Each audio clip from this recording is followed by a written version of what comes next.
తన రంగంలో, తన రియల్ ఎస్టేట్ రంగంలో ఒక ఉన్నత స్థాయికి వెళ్ళి తనకంటూ ఒక బ్రాండ్ క్రియేట్ చేసుకున్న వ్యక్తి కిరణ్. ఒక గొప్ప వ్యక్తి, ఒక చాలా సమాజ సేవ చేసే వ్యక్తి అతను. అటువంటి వ్యక్తి మాకు పరిచయమైనందుకు చాలా సంతోషంగా ఉంది. వీళ్ళందరికీ కూడా నా నమస్కారాలు తెలియజేసుకుంటున్నాను. అలాగే ఇక్కడికి వచ్చేసిన మీ అందరికీ, స్టూడెంట్స్ అందరికీ నా అభినందనలు తెలియజేసుకుంటున్నాను.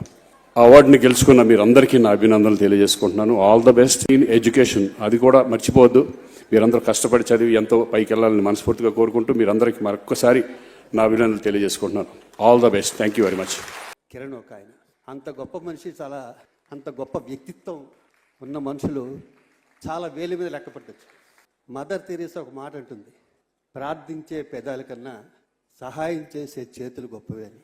రిచ్ ఇండియా ఒక వ్యాపార సంస్థగానే కాదు, మీ అందరికీ తెలుసు, ఒక సామాజిక దృక్పథంతో 28 నవంబర్ను సంకల్ప్ దివస్గా, అంటే మానసిక పరమైనటువంటి రుగ్మలతో కానీ, అంటే స్పెషల్లీ ఏబుల్డ్ కిడ్స్ కోసము, దత్తత తీసుకున్నటువంటి గ్రామాల కోసం చేసేటువంటి కార్యక్రమాలన్నీ కూడా సంకల్ప్ దివస్ 28 నవంబర్ నాడు చేయడం జరుగుతుంది. అలాగే ఈ రోజున 33 సంవత్సరాలుగా నాన్ స్టాప్గా ఒక పిల్లలకు సైంటిఫిక్ అప్రోచ్ ఉండాలి, మన వాళ్ళు కూడా టైం ఎగెనిస్ట్ రేస్లో ఉండాలి, అండ్ రేపటి రోజుకు ఈ రోజున ప్రిపేర్ చేయడం, అంటే ఫ్యూచర్ రెడీ చేయడం పిల్లల్ని అనేది అబ్దుల్ కలాం గారి ఇన్స్పిరేషన్ తోటి 33 సంవత్సరాల కిందట ఫస్ట్ నోబెలెంట్ సర్ సివి రామన్ను ఒక ఆదర్శంగా తీసుకొని సర్ సివి రామన్ ఇంజనీర్స్ అవార్డ్స్ను, సైన్స్ ఒలింపియాడ్ను సుచిన్ ఇండియా ఫౌండేషనే కలెక్ట్ చేసి, అంటే దాదాపు 1,00,000 మంది స్టూడెంట్స్ ఈ ఎగ్జామ్ రాస్తారు.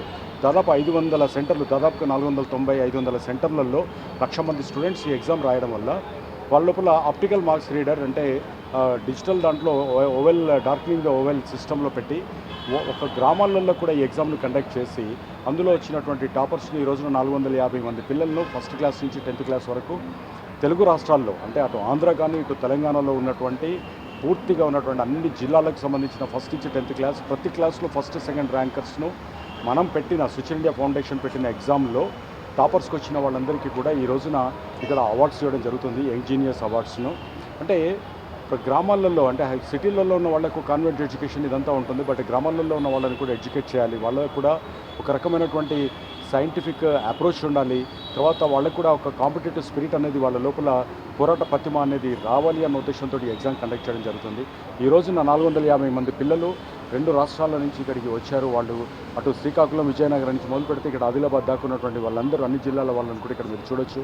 వాళ్ళ పేరెంట్స్ తోటి వచ్చి ఎంత ఉత్సాహంగా ఈ రోజున అవార్డ్స్ తీసుకుంటున్నారు అనేది, ఇది అంటే ఒక రకమైనటువంటి ఒక ఆత్మతృప్తినిచ్చేటువంటిది. అంటే రేపటి రోజుకు మనం తయారు చేయాల్సినటువంటిది, అంటే ఏ ప్రభుత్వానికి దేనికి సంబంధం లేదు, బట్ ఇండిపెండెంట్గా ఒక అబ్దుల్ కలాం గారి ఇన్స్పిరేషన్ తోటి స్టార్ట్ చేసిన దీంట్లో 21 ఛాత్రాలయ అంటే ఇన్స్టిట్యూషన్స్కు ద బెస్ట్ ఇన్స్టిట్యూషన్ అవార్డ్స్ను, అంటే ఎవరైతే పిల్లలను చక్కగా తయారు చేశారో వాళ్లకు ఇచ్చినది.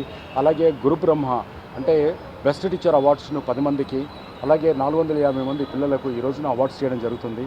సో ఇది నిరాటంకంగా 33 సంవత్సరాల నుండి సర్ సివి రామన్ ఇంజనీర్స్ అవార్డ్స్ను ఇస్తూ ఈ రోజున వచ్చిన పిల్లలందరికీ కూడా అభినందనలు తెలియచేయడానికి ఈ రోజున గంటా శ్రీనివాస్ గారు అండ్ అలాగే చింతమనేని ప్రభాకర్ గారు, Srikanth film actor and Sivaji Raja వీళ్ళంతా కూడా వచ్చారు. అలాగే పిల్లలను మోటివేట్ చేయడానికి మన సంస్కృతులు, సాంప్రదాయాలు, మనకున్నటువంటి విలువల మీద కూడా, వాళ్ళకి నేర్చుకోవాల్సినటువంటి మోరల్స్ మీద కూడా ఈ రోజున ఒక మోటివేషనల్ స్పీకర్ని పిలుచుకొని వచ్చి వాళ్ళతో కూడా ఒక భాషను ఎక్కియడం కూడా జరుగుతుంది.